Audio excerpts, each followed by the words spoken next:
Hey, what's up? HQ Meet and Greet Sessions. We're here off Cannabis 2019. Our sister in hash, Dank Duchess here, represent. We're so happy to have you here. Humble and stoked. So many questions, so many interest. People, like our followers, your followers. They bombed us with questions. We would like to ask you some, but first of all, just please, you can share something with our people here about your roots, where you're coming from and your fam. Please, a little bit. Well, it's an absolute pleasure to be here. I am the Dank Duchess. I grew up in Brooklyn, New York, and went to college in D.C., then moved to Miami Beach. I lived in South Beach for a long time, and then my husband and I moved across the country to California in 2014, literally to be in this cannabis space. We had been growing for about 10 years in Florida, and so the paranoia was we were very nervous about it. Every day we were worried about it, but so I said, we have to go out west. It was Washington or California. We ended up in California. I wanted to be able to grow the most weed, so we lived in Oakland. In Oakland at the time, you could grow a lot of weed. You could grow like 72 plants per person indoors and 20 plants per person outdoors, and I really made use of that.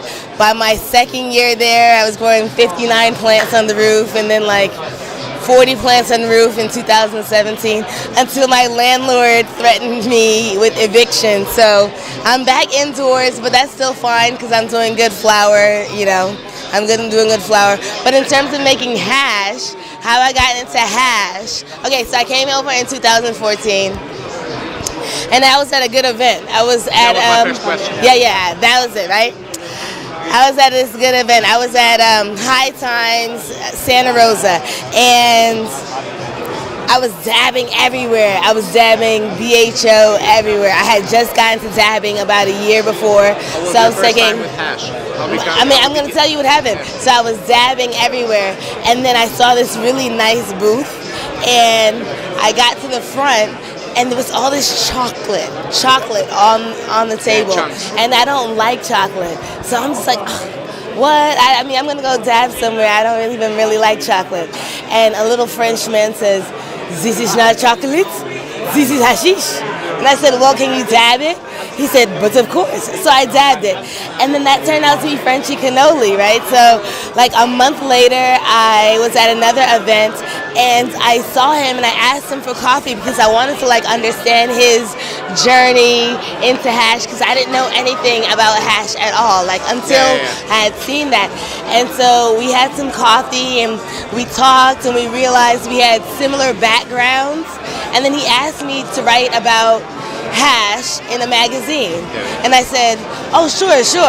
But then he said, in order to write about it, I needed to learn how to make hash. And I was not excited about it because I didn't go to California to do that. I went to California to write about stuff, do video content. But the first time I made hash, David, boom, I was a hash maker. I wanted to do it over and over and over. So that was September of 2014, and I never stopped making hash. That was it. That's perfect. Go. All right, yeah. Tell us about the story about why and when you did involved in the media side of all this green revolution. Because we know that you publish a lot of articles, writings, you video hunting. Can you explain us about this? Well, I wanted to do media in the first place, right? So because Frenchie asked me about writing these articles, I started every 2 months. I got a chance to smoke some really good hash and then write about that hash maker and then write about the flower and all of that. So in doing several of those, I also was offered the opportunity to write about hash for one of Ed Rosenthal's books. So Frenchie and I collaborated on a chapter about hash. And then the next year, I was able to edit the hash chapter. So, I'm working up on that, right? Hash evolution. Hash evolution. And then in just meeting all types of people, I knew Tony Vazura of Blue River Terpenes, and he knew the producer of Bong Appetit season 1, Jason Pinsky. And so then he gave him some of my hash. He liked it. He asked me to go to LA. Then I was on Bong Appetit. So things like that, like work again. And, I'm going to be on Bong Appetit this season also for two episodes. I got a chance to smoke out Be Real and Too Short. So it was good. So every year it's gotten a little bit bigger, more exposure. And what I find is that the more time I take to talk about other people, the more things work out for me as well. All right, thanks. Here is another question about what you think. Is still our sector dominated by men, or you think that there is a serious girls' power in cannabis right now, and is it growing? How do you feel about that?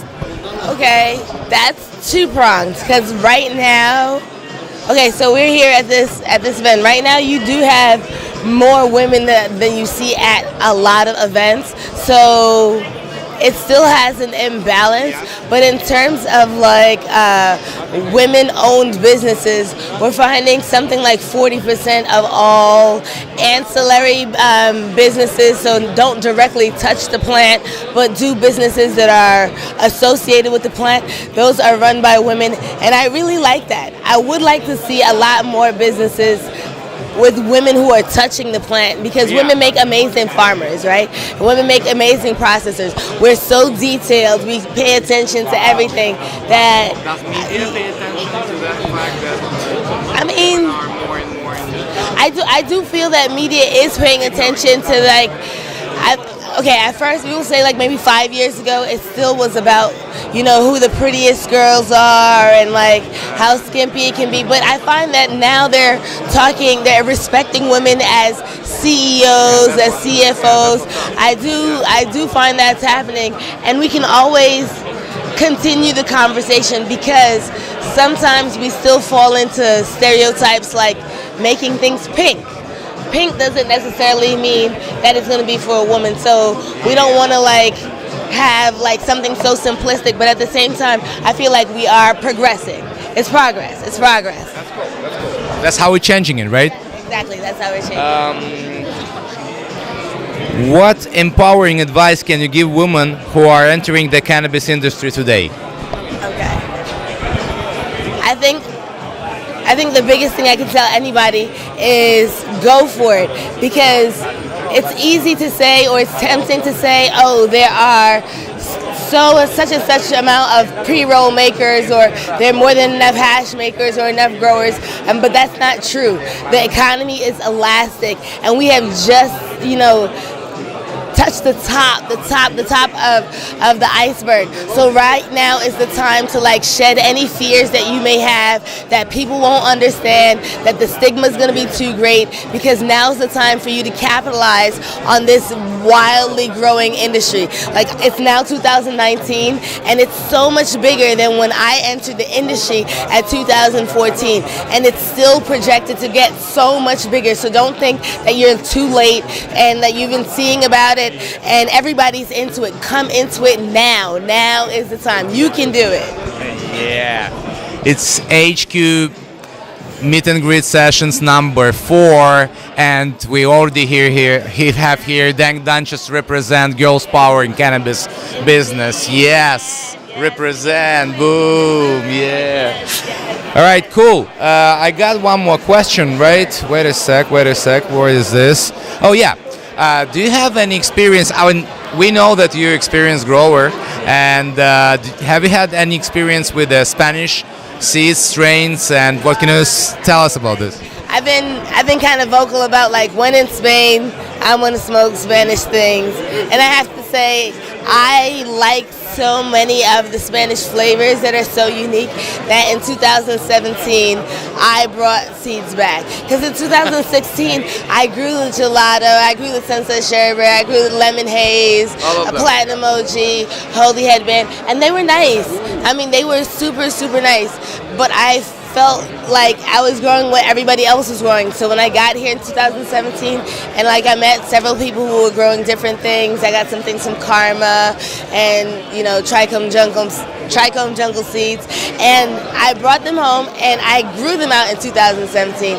And then I had clones, which I then pollinated, and so I have some very unique crosses, which is good for my big joints, my uh-ohs.